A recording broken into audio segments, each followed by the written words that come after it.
El Señor los bendiga, queridos amigos, queridos hermanos, que la gracia del Señor pueda estar obrando y bendiciendo cada vida en este momento que vamos a tener en la presencia de Dios, que podamos disfrutar en comunión, el poder alabar al Señor, el poder mirar su palabra, el orar juntos, ¿no? Pedir al Señor que Dios obre con su poder y que esté obrando especialmente en aquellos que tienen grandes necesidades. Bendiciones, hermanos y queridos amigos que nos siguen en nuestras transmisiones. Le agradecemos al Señor que una vez más nos permite reunir cada uno en el lugar donde se encuentra y nosotros aquí para agradecer a nuestro Dios sus bondades y sus misericordias, sus bendiciones sobre nuestras vidas. Y bueno, gracias a Él que nos permite alabar y glorificar su nombre. Y también tenemos la oportunidad, la gran oportunidad, de escuchar el mensaje de la palabra del Señor. Antes de ir a la palabra, vamos a cantar juntos, vamos a alabar y bendecir el nombre de nuestro Amén. Señor.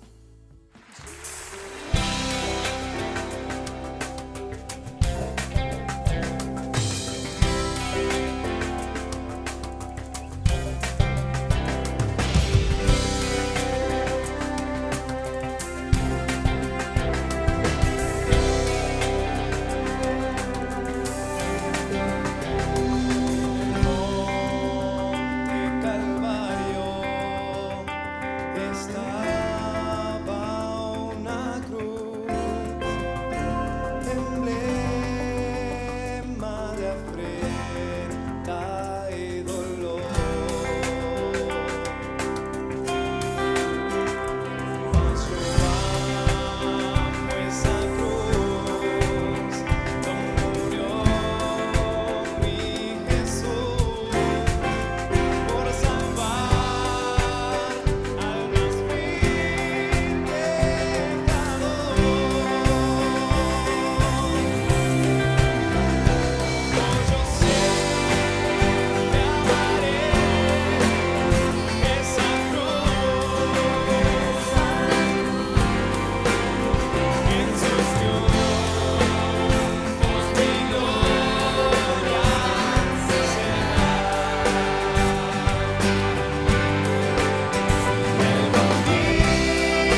Leemos la palabra del Señor en el Evangelio según San Juan, en el capítulo 14, los versículos del 18 hasta el 27. Dice así la palabra del Señor: No os dejaré huérfanos, vendré a vosotros. Todavía un poco y el mundo no me verá más, pero vosotros me veréis, porque yo vivo, vosotros también viviréis. En aquel día vosotros conoceréis que yo estoy en mi Padre, y vosotros en mí, y yo en vosotros. El que tiene mis mandamientos y los guarda, ese es el que me ama. El que me ama será amado por mi Padre, y yo le amaré y me manifestaré a él. Le dijo Judas, no el Iscariote: Señor, ¿cómo es que te manifestarás a nosotros y no al mundo? Respondió Jesús y le dijo: El que me ama mi palabra guardará, y mi Padre le amará, y vendremos a él y haremos morada con él. El que no me ama no guarda mis palabras, y la palabra que habéis oído no es mía, sino del Padre que me envió. Os he dicho estas cosas estando con vosotros, mas el Consolador, el Espíritu Santo, a quien el Padre enviará en mi nombre, Él os enseñará todas las cosas y os recordará todo lo que yo os he dicho. La paz os dejo, mi paz os doy. Yo no os la doy como el mundo la da. No se turbe vuestro corazón, ni tenga miedo. Amén. Un hermoso pasaje. El Señor estaba ya pronto para dejar este mundo, ya de alguna manera en los últimos instantes de su vida, muy pronto ya sería prendido, enjuiciado y estaría muriendo sobre la cruz. Y estaba allí con los discípulos, seguramente dándoles, como podríamos decir, como las últimas instrucciones, las últimas promesas. Lo que les dice acá en el primer versículo que leímos, dice: no os dejaré huérfanos, vendré a vosotros. Jesús le confirma a sus discípulos que no se desanimen, porque no los dejaría solos. Les dice: no os dejaré huérfanos, vendré a vosotros. Los discípulos estaban a punto de presenciar la partida del Señor. Vendrían como Jesús verían y estarían presentes en el momento como Jesús era capturado y era llevado ante las autoridades y luego crucificado. Y eso sería un golpe muy duro, muy tremendo para ellos. Pero a través de estas palabras, Jesús esperaba que ellos realmente se fortalecieran, que no desmayaran ante el temor de quedarse solos, porque en verdad no los dejaría huérfanos. La palabra huérfano se traduce del griego orfanos, que significa literalmente sin padre. Y el Señor les estaba diciendo que no quedarían como unos niños abandonados o desamparados, sino que Él vendría nuevamente a ellos. Los discípulos temían que cuando Jesús se fuera, entonces su discipulado realmente terminaría, cuando apenas había comenzado. Pensemos que solamente estuvieron con el Señor 3 años. Sin embargo, el discipulado de ellos no había terminado o no se terminaba, sino que realmente ahora tal vez empezaba la manera como de un comienzo, de una práctica de aquí en adelante. Los discípulos de un maestro en particular, entre los hebreos en esos tiempos, lo llamaban Padre. Sus estudiantes eran llamados sus hijos, y en su muerte eran considerados como huérfanos. Hay varias maneras en las que los seguidores de Jesús no son como huérfanos, es decir, no pueden sentirse como huérfanos o como que han quedado realmente en la soledad espiritual. Primeramente, un huérfano tiene padres que están muertos. El Espíritu nos muestra que Jesús está vivo. Él no ha muerto. Y si murió, resucitó y se levantó de los muertos y vive por los siglos de los siglos. Segunda instancia, un huérfano queda solo. El Espíritu nos acerca más a la presencia de Dios. No nos ha dejado solos, sino que nos ha enviado al Espíritu Santo para que sea nuestro amigo, nuestro ayudador, nuestro compañero, que esté con nosotros para siempre, dice la palabra de Dios. Un huérfano ha perdido a su proveedor. El Espíritu Santo es el que provee lo que necesitamos. Dios, a través de su Espíritu, nos da todo lo que necesitamos. Un huérfano queda sin instrucción. Sin embargo, el Espíritu Santo dice que nos enseña todas las cosas. Jesús dijo, tomará de lo mío y os lo hará saber. Es decir, que el Espíritu Santo será en este tiempo nuestro instructor. Un huérfano no tiene defensor quien lo defienda. El Espíritu Santo es el que en realidad protege nuestras vidas.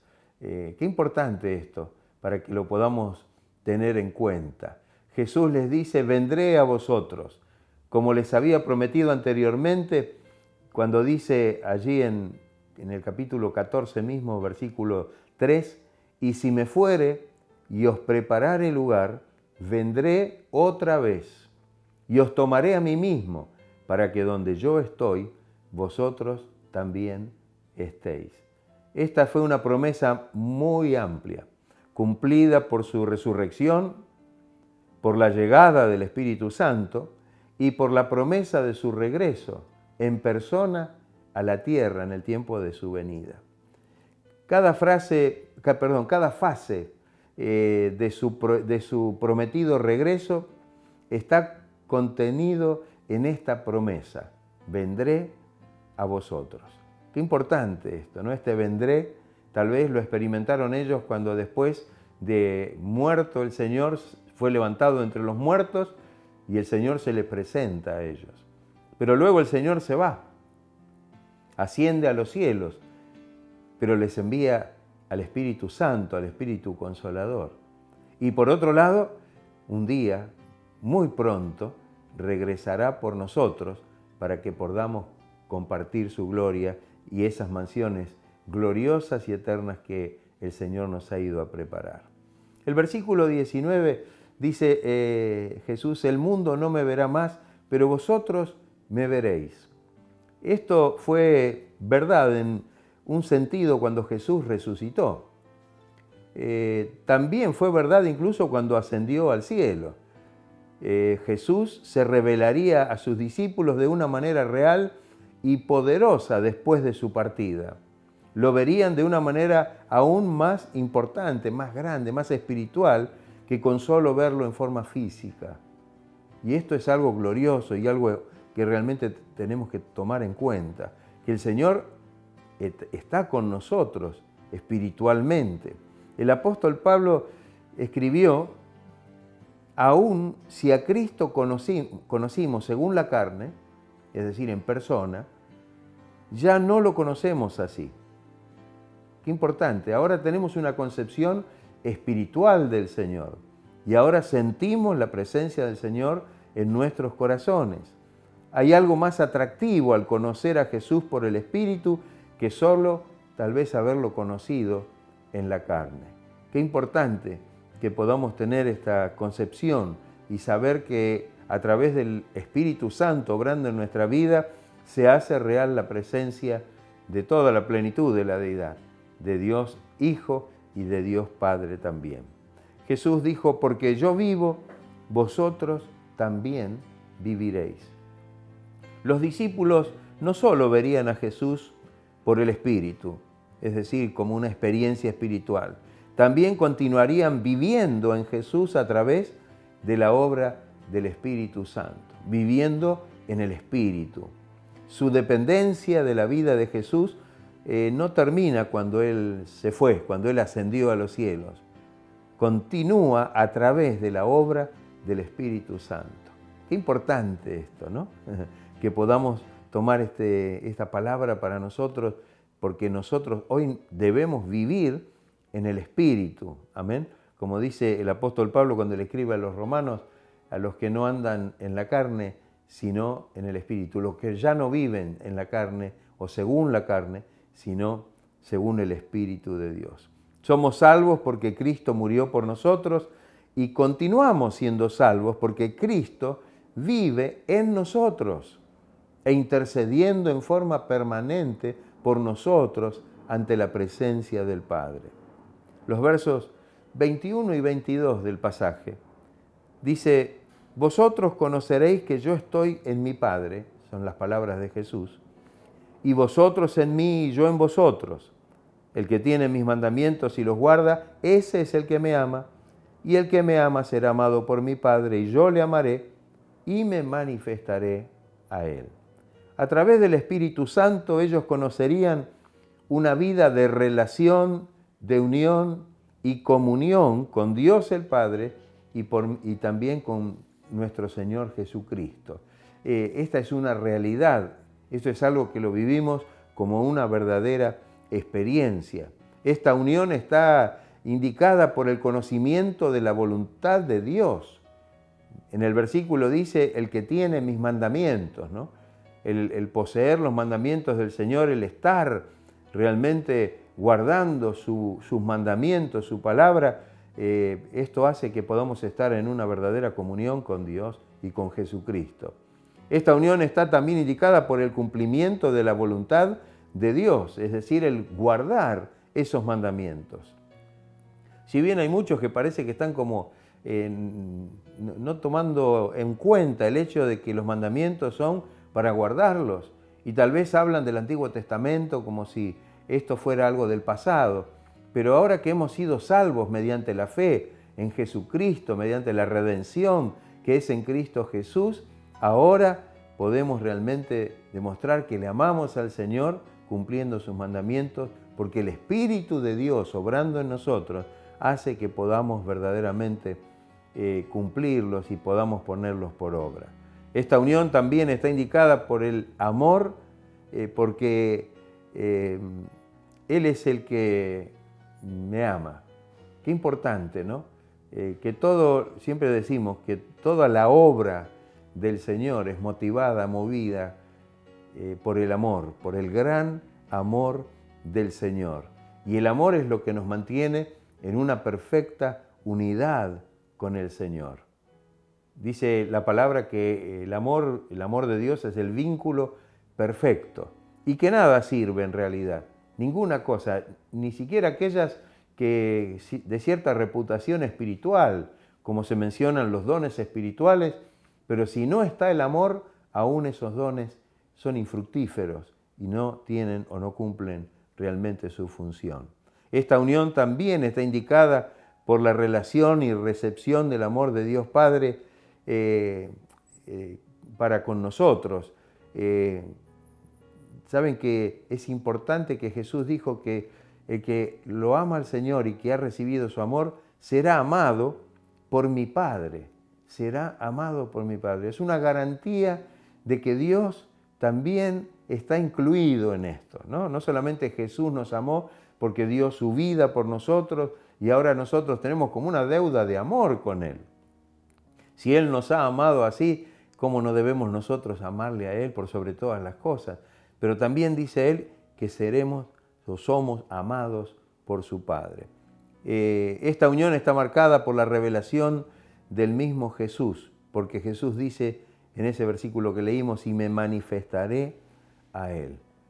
Por eso que aquí tenemos una confirmación de que el Señor, por medio de su Espíritu Santo, se manifestará en nuestra vida.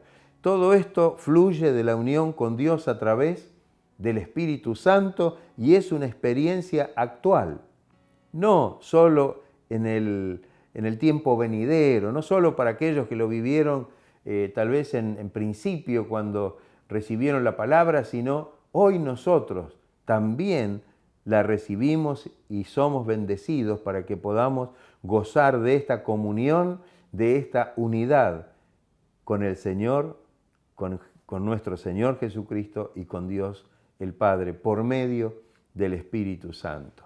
El que tiene mis mandamientos, dijo Jesús, y los guarda, ese es el que me ama. Si decimos que amamos a Dios, lo que confirma que ese amor es real y es verdadero es nuestra obediencia a la palabra del Señor. El amor a Cristo no es un sentimiento superficial ni una fantasía, sino una fuerza interior que nos impulsa y nos lleva a la obediencia. Qué hermoso que podamos tener este impulso desde nuestro interior a obedecer al Señor. No es un sacrificio, no es que lo tenemos que hacer, forzadamente, sino que surge realmente como una necesidad, como dijo Pablo en una parte, como una impuesta necesidad, el poder realmente, en este caso, amar al Señor y obedecerle de todo corazón. Esta comunión con Dios es perfecta porque está basada en el verdadero amor, que es el amor de Dios. Y el amor se manifiesta en la obediencia a su palabra. Así que mire qué importante es esto, que podamos comprender que si amamos a Dios, si realmente tenemos un amor genuino por el Señor, estaremos obedeciendo su palabra. Porque aquel que obedece su palabra, dijo el Señor, ese es el que me ama. Los versículos 22 al 24 dice que le dijo Judas, no el Iscariote, Señor, ¿cómo es que te manifestarás a nosotros y no al mundo? Respondió Jesús y le dijo, el que me ama, mi palabra guardará, mi Padre le amará y vendremos a él y haremos morada con él. El que no me ama no guarda mis palabras. Y la palabra que habéis oído no es mía, sino del Padre que me envió. Cuando dice no el Iscariote, a modo de aclaración, en realidad son palabras agregadas por Juan para no confundir a Judas Tadeo, hermano de Jacobo y también hijo de Alfeo, con el traidor Judas Iscariote, que llevaba justamente el mismo nombre, aquel que entregó al Señor y que lo traicionó. Que en el versículo 22 dice, ¿cómo es que te manifestarás a nosotros? La verdad es que a los discípulos les costaba entender cómo era que Jesús se manifestaría a ellos y no al mundo. Es decir, ¿cómo será esto? ¿Cómo será esa experiencia? Porque si el Señor se manifestaba a ellos, seguramente todos iban a ver esa manifestación o iban a ver al Señor. No entendían que la relación que establecerían con Él sería espiritual. No le verían, pero lo sentirían, porque hablaría espiritualmente y estaría obrando espiritualmente en ellos. Judas Tadeo hizo una excelente pregunta. La idea de manifestar es revelar. ¿Cómo se manifestará? ¿Cómo será esto? Evidentemente era una pregunta tal vez un poco genuina en ese sentido. No era inmediatamente evidente cómo en su partida Jesús podía revelarse a sí mismo, a sus discípulos y no al mundo en general. Judas había escuchado a Jesús, seguramente, enseñar que toda la tierra vería al Mesías en su gloria. Y tal vez tenía esa imagen, tenía ese concepto, esa enseñanza en su corazón. Mateo 24:30, Jesús les enseñaba y les decía, entonces aparecerá la señal del Hijo del Hombre en el cielo, y entonces lamentarán todas las tribus de la tierra, y verán al Hijo del Hombre viniendo sobre las nubes del cielo con poder y gran gloria. Estamos hablando de la segunda venida del Señor. Era difícil para él entender a Jesús cuando ahora hablaba de una revelación de sí mismo y que el mundo no le podría ver. ¿A qué se estaría refiriendo? Por supuesto, la experiencia que tendrían era la de recibir a Cristo en su corazón. Es la de poder realmente ver a Jesús en el sentido espiritual y ser también los receptores de la presencia del Señor que debía reinar en los corazones. El verso siguiente, el 23, dice, el que me ama, mi palabra guardará. Al responder a Judas, Jesús repitió lo que había dicho antes. Jesús sería revelado a los discípulos a través del amor, la obediencia y la unión con el Padre y el Hijo. Estas serían experiencias de vida reales en la presencia y obra del Espíritu Santo.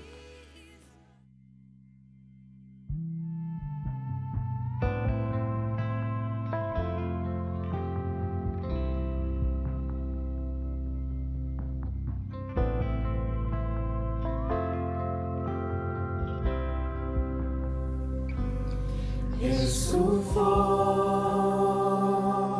de mirar, viendo todo bien o mal. Aún así, Él cubre mi pesar, por probar su fidelidad. Es la forma en que provee toda mi necesidad, hasta su vida derramar, por probar su fidelidad. Fidelidad, su fidelidad, tan profunda, tan real, en mi vida y caminar, me basta su fidelidad.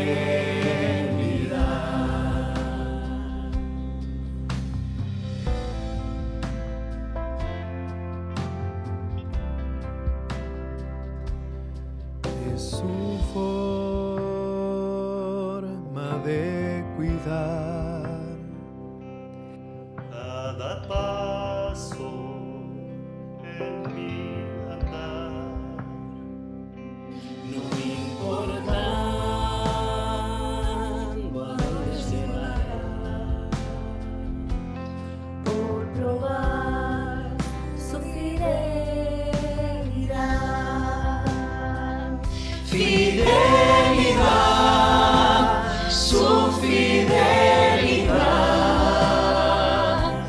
tan profunda, tan real,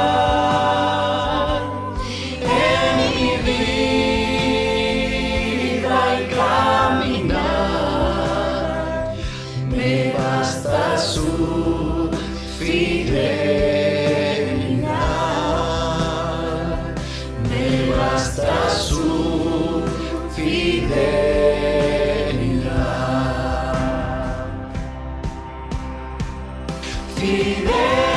Fidelidad, tu fidelidad,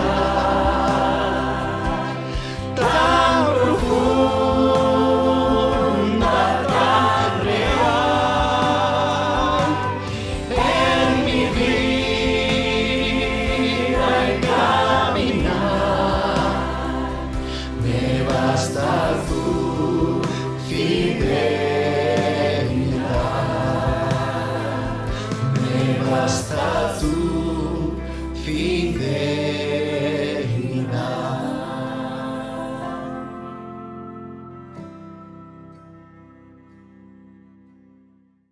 Bueno, y ahora ya llegando al término de nuestra transmisión, estamos agradecidos al Señor porque hasta aquí nos guardó, porque hasta aquí nos ayudó, por todo lo que hemos podido recibir en todo este tiempo. Y también le damos gracias a nuestro Dios por que en el día de hoy hemos tenido 2 hermosas reuniones, que Él permitió congregarnos y estar junto con nuestros hermanos. Así que vamos a estar orando para agradecer especialmente a nuestro Dios por su gran amor y su gran misericordia, y también por todas las necesidades que tengamos en nuestro corazón, las vamos a presentar delante de su presencia. Vamos a estar orando entonces, todos unidos, que el Señor esté obrando con su gran poder. Amén. Señor, estamos dándote gracias, Señor, por este tiempo que nos has permitido estar en tu presencia, disfrutando este tiempo de comunión, Señor, a través de este medio. Pedimos ahora que tu gracia pueda manifestarse, tú que conoces los corazones, las peticiones que hay en cada corazón. Pedimos que obres con poder, Señor. Si hay enfermedad, si hay, Señor, dolencia, si hay angustia, si hay tristeza, Señor, si hay, digamos, algún otro tipo de problemas de familia, yo te pido, Señor, que obres con poder, que tu gracia divina pueda estar trayendo la bendición, la liberación, la sanidad. Señor, que tú estés obrando en cada familia, en cada hogar también, y que tu poder se manifieste, trayendo toda bendición. Si hay necesidades, que tú las suplas, Señor, porque sabemos que de ti procede toda bendición. Todo lo pedimos en el nombre glorioso de Jesucristo, para la gloria, la honra y la alabanza de su nombre. Amén. Amén. Gracias, Señor. Gracias, Señor. Gracias, Gloria a Jesús. Dios. Gracias, Señor. Gracias, Gracias, Señor. Gracias, Gracias. Jesús. Queridos hermanos, que el amor y la paz del Señor reine en cada corazón. Que el Señor los bendiga ricamente.